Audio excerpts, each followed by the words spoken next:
Hello everyone, welcome back to my YouTube channel. और आज हम इस वीडियो में बात करने वाले हैं Nielsen unified model. Nielsen unified model ये जो है थे एक साइंटिस्ट थे जिनका पूरा नाम था स्वेन गोस्टा नील्सन।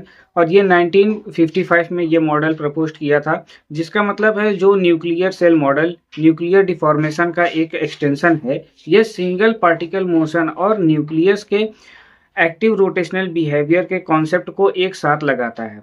तो यही बातें इन्होंने बताया था इस टॉपिक में, मतलब अभी प्रपोज किया था निल्सन यूनिफाइड के मॉडल में, और आज हम इसी के बारे में पढ़ेंगे। तो चलिए स्टार्ट करते हैं।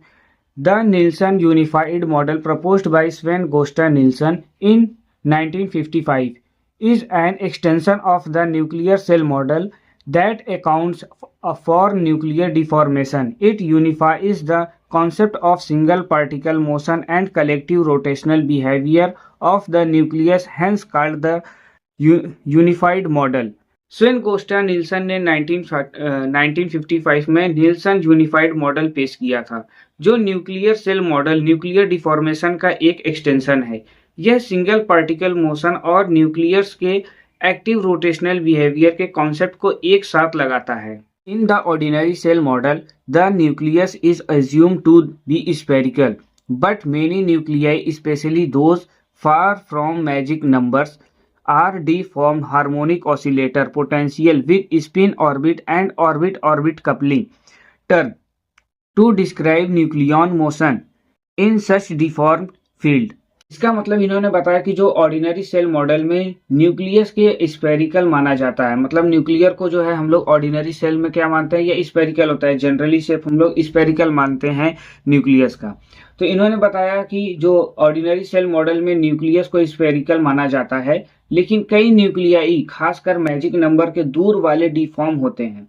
यह मॉडल स्पिन ऑर्बिट और ऑर्बिट ऑर्बिट कपलिंग टर्म के साथ साथ डिफॉर्म हार्मोनिक ऑसिलेटर पोटेंशियल का भी इस्तेमाल करते हैं, ताकि ऐसे डिफॉर्म फील्ड में न्यूक्लियस मोशन के अंदर डिस्क्राइब किया जा सके।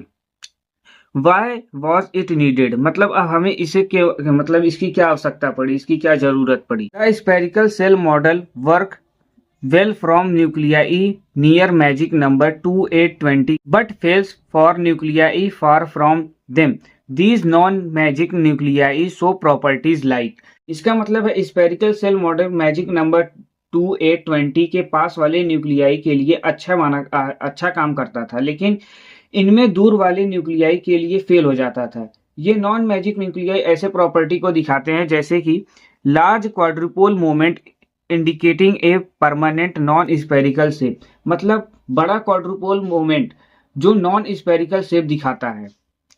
Rotational energy spectra where energy levels follow an I+1 rule, मतलब ये कौन सा रूल फॉलो करता है, I+1 रूल को फॉलो करता है। रोटेशनल एनर्जी स्पेक्ट्रा जहां एनर्जी लेवल क्या होता है हमारा I+1 होता है, इस नियम को वो फॉलो करता है।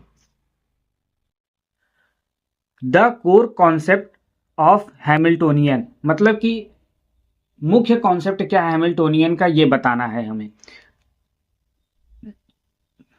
The heart of the Nilsson model is its Hamiltonian which uses a deform and isotropic harmonic oscillator potential, मतलब निल्सन मॉडल का मुख्य हिस्सा इसका हैमिल्टोनियन है, जो deform an isotropic harmonic oscillator potential का इस्तेमाल करता है।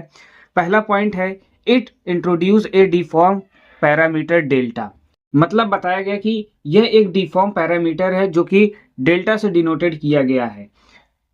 If delta is greater than 0 the nucleus is prolate football shaped, मतलब अगर डेल्टा बड़ा होगा 0 से तो न्यूक्लियस प्रोलेट शेप देगा, मतलब फुटबॉल लाइक स्ट्रक्चर होगा उसका। अगर डेल्टा जो है वो लेस देन 0 है द न्यूक्लियस इज ऑब्लेट, तो न्यूक्लियस जो होगा वो ऑब्लेट शो करेगा, मतलब कि एक डिस्क लाइक शेप शो करेगा। If delta equal to 0 it reduces back of the spherical shell model, मतलब अगर डेल्टा 0 के बराबर है तो यह वापस स्फेरिकल शेप मॉडल में बदल जाना चाहेगा, मतलब कि वो फिर से अपने प्रीवियस वाले मतलब कि पहले वाले शेप में जाना पसंद करेगा, तो यह वापस स्फेरिकल सेल मॉडल में बदल जाता है।